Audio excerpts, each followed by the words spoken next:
नमस्कार आप सभी को। मेरा नाम अशोक बिरादर एडवोकेट और मैं आप सभी के लिए लीगल एडवाइस वीडियोस अपलोड करता हूं जो कि आप सब लोग उसको लाइक करते हैं, पसंद करते हैं, शेयर करते हैं और सब्सक्राइब भी करते हैं। अब तक नहीं किया तुरंत कर लीजिएगा और दूसरे लोगों तक भी जानकारी को जरूर शेयर करिएगा। देखिए सेक्शन 498A जैसे कि आपने थंबनेल में देख लिया होगा, 498A का केस करने के बाद जो है दोनों ही लोग फंस जाते हैं, चाहे वो पति हो चाहे पत्नी हो। एक दूसरे के प्रति मन में गलत भावनाएं, धारणा आना, एक दूसरे के प्रति दुश्मनी वाली बातें आना, ये स्वाभाविक है कि इस तरह की चीज़ें सामने आने शुरू हो जाती हैं जब आप सेक्शन 498A का केस या तो फेस कर रहे होते हैं या फिर किसी दूसरे के ऊपर कर देते हैं।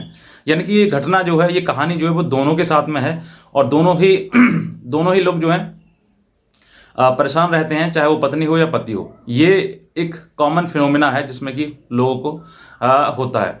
अब हमारे पास एक कमेंट आया, सवाल पूछा कि सर आप ये बताएं कि सेक्शन 498A के बाद क्या पति हो या पत्नी हो, क्या दूसरी शादी कर सकते हैं? तो आज मैं आपको इसी बात का जवाब इस वीडियो के माध्यम से दूंगा, थोड़ा एक्सप्लेन करने के बाद, ताकि आपको भी समझ में आ सके कि वाकई इसके पीछे क्या माजरा है, क्या कहानी है, किस तरीके से इन चीज़ों को निपटना है। अगर आप इस चैनल पर नए हैं तुरंत सब्सक्राइब करिएगा, नीचे लाल रंग का बटन दबाइएगा अगर नहीं दबाया तो। दूसरा, जो भी कमेंट आपके मन में है कमेंट भी कर सकते हैं, अच्छा बुरा जो आपको उचित लगता है वो करें आप। और शेयर जरूर करें ताकि और भी पति जो है, जो पति हो या पत्नी हो, दोनों किसी प्रकार से जूझ रहे हैं इन चीज़ों से, तो वो अपने आप का बचाने के लिए या फिर समाधान सॉल्यूशन प्राप्त कर सकें। देखिए बात करते हैं सेक्शन 498A की। तो 498 का जो धारा है, यानी कि जो अमेंडमेंट हुआ था आईपीसी में, वो इसलिए हुआ था कि महिलाओं के साथ कहीं ना कहीं इस चीज़ का गलत मतलब उनके साथ गलत ना हो, उनको किसी प्रकार से कोई प्रताड़ना, उनको टॉर्चर, मेंटल हैरासमेंट कुछ ना किया जाए, इसी वजह से किया लगाया था। लेकिन आज के समय में जो है महिलाएं कहीं ना कहीं गेम खेल रही हैं पतियों के साथ में, और वो केस कर देती हैं पति के और पति के परिवार के ऊपर उस समय पर जिस समय पर उनको गुस्सा होता है। एक बहुत ही मतलब साधारण सी बात महापुरुष ने कही है कि अगर अगर आपके पास आपका दिमाग मतलब गर्म है, आपको गुस्से में है, तो कोई ऐसा निर्णय मत लीजिए जिससे कि बाद में आपको पछताना पड़े। और अगर आप बहुत ज़्यादा खुश हैं तो ऐसा वादा भी मत करिए जिसमें कि बाद में आपको पछताना पड़े कि मैंने गलत वादा कर दिया। तो आपको ये दो चीज़ें बहुत विशेष रूप से आपको ध्यान रखनी है, चाहे इसमें पति हो या पत्नी हो, दोनों को बहुत ही सोच समझ कर, चाहे गुस्से में हो। और मैं कहता हूँ गुस्से में उठाया हुआ जो कदम होता है वो बाद में पछताना तो जरूर होता है। और ऐसा ही कुछ बहुत सारी महिलाएं हैं जो हमें भी फ़ोन करती हैं, सर कि हमने गलती कर दी, हमसे हमारे पति ने छोटी सी गलती थी और उस वजह से हमने केस कर दिया, और अब जो है वो पति जो है वो मान नहीं रहे हैं, वो मना कर रहे हैं हम नहीं रखेंगे। क्योंकि ये मैं कहता हूँ 99% ऐसा होना ही होना है। जिस समय पत्नी अपने पति के ऊपर या पति के परिवार वालों के ऊपर दहेज का केस लगा देती है, तो उसके बाद उन लोगों के मन में, मैं कहता हूं उन लोगों के मन में यही ख्याल आता है कि अब इस पत्नी को नहीं रखना है सर, चाहे कुछ भी हो जाए, हमें चाहे जेल हो या फिर फांसी हो जाए, कुछ भी हो जाए, लेकिन हमें इसको नहीं रखना है। ये 99% पतियों के यही विचार है कि जिस समय ये केस हो जाता है उस समय के बाद जो है वो रखने से इनकार कर देते हैं।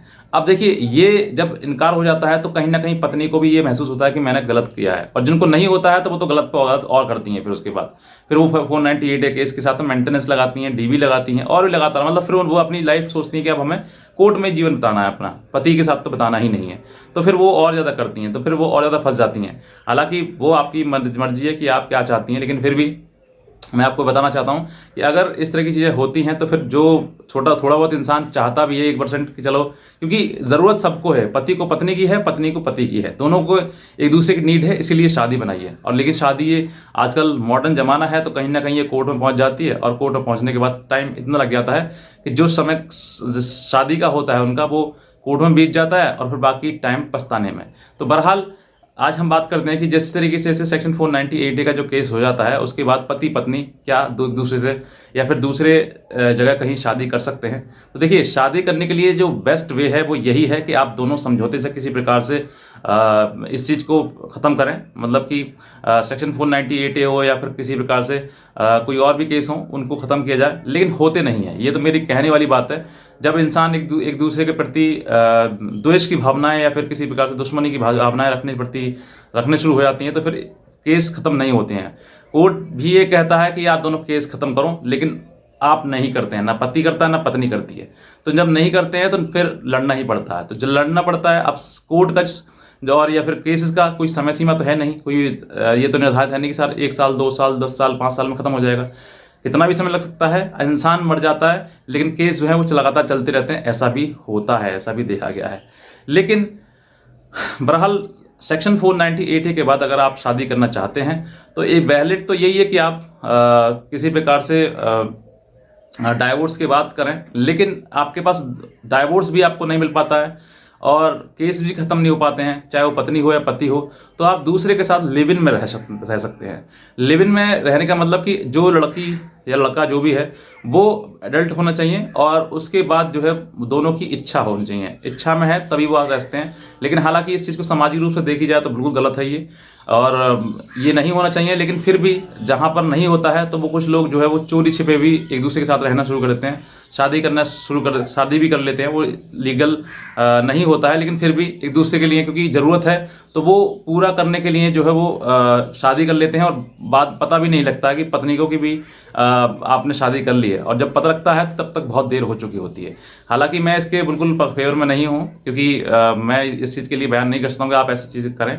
लेकिन फिर भी जो लोग कर रहे हैं, मैं समाज में कर रहे हैं, मैं उनको बता रहा हूँ कि वो जो है चोरी छिपे शादी कर लेते हैं, पत्नी हो या पति हो, दोनों में से कोई भी, और उसके बाद वो केस भी लड़ते हैं और फिर शादी भी चलती रहती है उनकी, और बाद में बच्चे होते हैं तो बच्चे भी पता लगता है कि सर इनके पास ये बच्चे हो गए हैं। तो ये बात की बात है। लेकिन फिर भी सेक्शन 498 केस में अगर इस तरीके से शादी करना चाहते हैं तभी आप कर सकते हैं, और अगर नहीं है और अगर आप लगता है कि सर नहीं ऐसा नहीं होता, तो फिर देखिए मैं नहीं कहूँगा आपके लिए क्या करना है, आपकी इच्छा है, जो आपको करना चाहते हैं आप वो कर सकते हैं।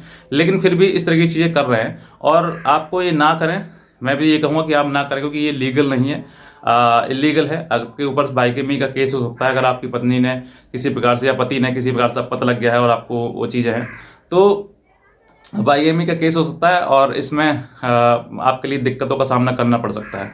लेकिन फिर भी 498 ये केस है, आप इस तरीके किसी प्रकार से समझौते के आधार पर खत्म कराइएगा। अगर दोनों को साथ रहना साथ रहिएगा, नहीं है तो डाइवोर्स लीजिएगा, दोनों आपके ऊपर है। और दूसरा ये डिसीजन जो है वो आप दोनों का है, पति पत्नी का, क्योंकि जीवन एक बार ही मिल रहा है आपको। ये समय जो निकल जाएगा उसके बाद फिर आप दोनों हाथ पे हाथ रख कर पछताएंगे कि मैंने क्या गलती कर दी। बहरहाल अगर ये जानकारी आपको अच्छी लगी है तो तुरंत नीचे सब्सक्राइब करिएगा और दूसरे लोगों तक भी जानकारी को जरूर शेयर करिएगा। आज का वीडियो आपसे बहुत धन्यवाद।